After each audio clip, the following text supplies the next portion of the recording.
Selamat pagi saudara-saudara, salam jumpa kembali di dalam renungan pagi hari ini. Sebelumnya mari kita berdoa. Terima kasih Tuhan, keajaiban, kebaikan, dan kesetiaan Tuhan kami rasakan, baik kami pribadi, keluarga maupun gereja. Terima kasih ya Tuhan, pagi ini kami boleh menghirup nafas kembali dan ada hidup yang Tuhan berikan kepada kami. Biarlah Bapa kami boleh menjalani hari ini dengan kasih dan pertolongan-Mu serta firman-Mu. Di dalam nama Tuhan Yesus kami berdoa mengucap syukur. Amin. Saudara yang saya kasih dalam Tuhan, renungan pagi hari ini berjudul Janganlah mudah menghakimi. Pembacaan firman Tuhan dari Lukas 6 ayat 37. Janganlah kamu menghakimi, maka kamu pun tidak akan dihakimi.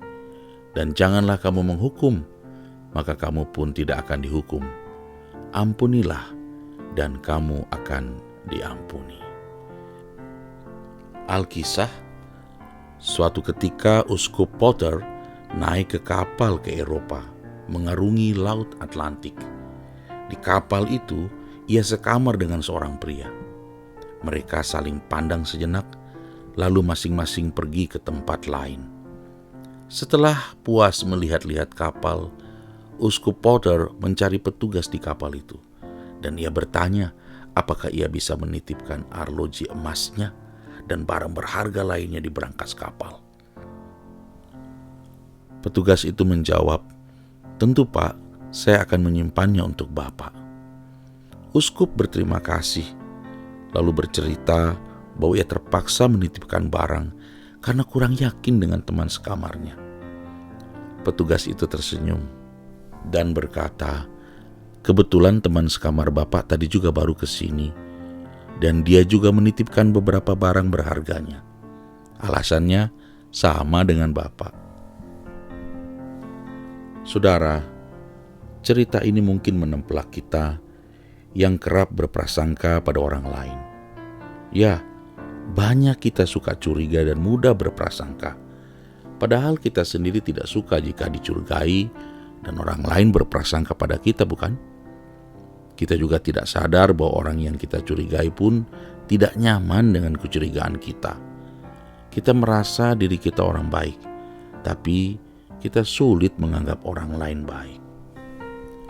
Saudara, ada dua cara agar kita tidak jatuh dalam prasangka dan menghakimi saat berurusan dengan orang lain. Pertama, jangan hanya melihat penampilan. Seperti apapun penampilan orang itu, jaga diri kita agar kita tidak terburu-buru curiga dan menghakimi dia. Entah buru-buru menganggap dia buruk atau buru-buru menganggap dia baik.